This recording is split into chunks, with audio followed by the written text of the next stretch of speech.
help out your Mountain King kill everything. Here's a nice little battle right here. This guy pretty much wins this battle as air, but like nothing I was saying, if you get too much air, and if your griffins get too low, and your heroes get too low, you're gonna have to TP out or run away because you're not gonna be able to kill any of these casters, one of those knights, or any of these heroes. I think Sky maybe waited a little bit too long to make that push. He let Todd's Mountain King go a little bit too high, and he did let Todd get that expansion out lower. But yeah, a little bit more talk about on unit mixes. I think on Lost Temple, it's better to get more gyros than griffins because pretty much when you play a late human mirror game that lasts for like 30-45 minutes, if they early expand in the beginning, then they pretty much are always, it's always going to be a late like human air game, which is just mass griffins and mass gyros. But yeah, when you're versing Mountain King, there's not much of an option to go because if you go the same units as him, he's eventually probably going to win with his heroes. If you get casters and maybe a few knights like Todd does right here, I mean, he's pretty much winning the ground game, and the only ground that this guy has is his 2 heroes. So if he disables the 2 heroes, and he can win the ground. If he disables the 2 heroes, then he can win air pretty much with, I think, like anything he wants, because 3 heroes and some casters can beat like 6 griffins if there's no heroes on the other side. So like pretty much what Todd has to do, he just has to disable the ground heroes of Sky, and then he can kill the air pretty much with his heroes and his casters. So it's about to be a good game right here. Sky does a little mistake, but I mean, I think this audio was pretty good for talking about how many gyros you should get, as to if you guys build too many gyros, you won't have enough air to attack ground, because gyros don't attack ground. I mean, they attack ground, but they do shit damage, and it's pretty much just for killing buildings. But like I said, you see Todd, he's winning the ground game because these water elementals, the casters, 2 knights and his 3 heroes, they're disabling Sky's heroes so well that the griffins that Sky has doesn't really matter.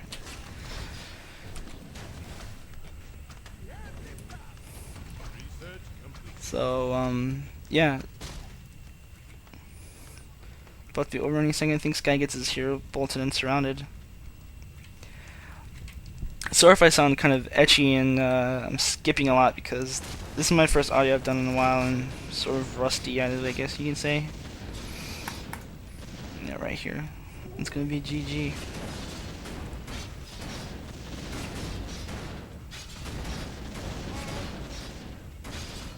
Dun dun dun dun dun dun dun dun. He avatars and everything. He still knows he's gonna lose. Todd sends all his militia from his main to make an expansion there. Not all of his militia, just one militia. Alright, that's the game. So,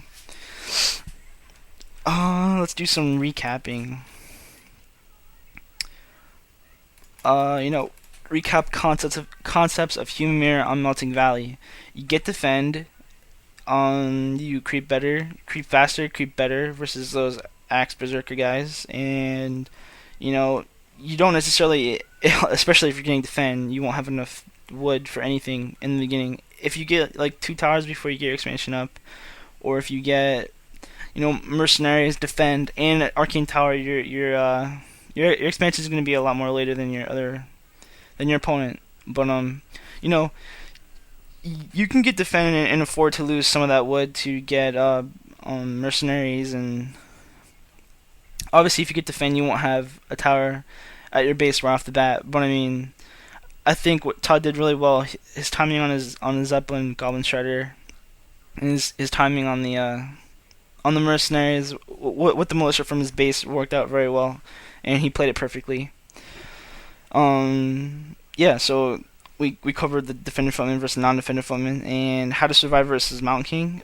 Pretty much, like I said, have that foam in there right when it turns morning to get that goblins up. And because on Melting Valley at the Goblin Labs there are no the netting guys. It's just the mauler. It's just the ogres. So even if you do buy something and it is nighttime, which the first time, I think the second time it goes daytime, it becomes the first time it becomes daytime, you can buy a Zeppelin. And it doesn't matter if you buy a Zeppelin because, they only hit ground and they don't ensnare. So Todd obviously knew that and he played it to his advantage and it worked out for him. If he didn't have that Zeppelin, he wouldn't have had that Shredder. If he didn't have the Shredder and he couldn't get Sky Shredder, he would pretty much, I think, would have lost the game because Sky would have just had a lot more wood than him. His expansion would have been up, and Todd wouldn't have any wood for pretty much any of his tier 2 or tier 3 stuff, or building towers and farms at his expansion. Farms at his base, towers at an expansion. So we covered how to survive versus Mountain King. Obviously, get boots, staff if you can, but again, right when you see the Mountain King, you have to fucking unhotkey your hero, or rehotkey your hero to a different hotkey, and move the hero as far away from the Mountain King as much as you can, like right when you see it instantly, because that Mountain King is gonna have a clarity, he's gonna have a mana pot from the creep, he's gonna have boots, he's gonna fucking chase you down until you die. So if you don't move it quick enough, it's pretty much gonna die. We covered that. Air mixables. When you go Mountain King Paladin, you have to, you can't really afford to get casters, I think, because casters don't work as well versus Mountain King. Casters don't work as well with Mountain King, I should say. And, if you spend too much money on casters, if you do get a Mountain King, you won't have enough air to kill his, pretty much all his units. Because the whole point why Mountain King works is just because you do so much damage with your air units as with level 3 Bolt. And your Mountain King obviously doesn't die because you have a level 3 Paladin. That's why it works. That's the whole point of getting a Mass Griffins versus an Orc, because that's just how it works. Air mixables as well. Don't get too many gyros. If you get too many gyros, you kill all his gyros. You're like, hey, yay, I won air. I won the air game. But he still has all his heroes. And he still has his, his ground units and his watermelons and his casters. Or whatever other units he has on his ground. So, you have, like in Human, you have to have the perfect balance of units. If you have maybe 3 or 4 more units than you should, it could cost you the game. And also, obviously, another recap we should talk about is air versus siege tanks. If you see a human player that you're versing gets mass siege tanks and he's base racing you, honestly, just try and force him to fight you. Force him to fight you, he will lose because he'll have 7 tanks. 7 tanks at your base. He's not gonna have an army. He'll have like a shitty little army, and you'll have like this massive army. So try and force fights when you're versing someone that gets siege tanks. And try and take the fight at his base. And use the trees, use the cover to watch out for the siege tank fire to hit your griffins. Obviously, I think knights. When you see someone get whenever siege tanks, I try and mix it up with like Knight more caster more than, let's say, some griffins. But obviously you do want some griffins too, because they just own versus heroes and your opponent's knights.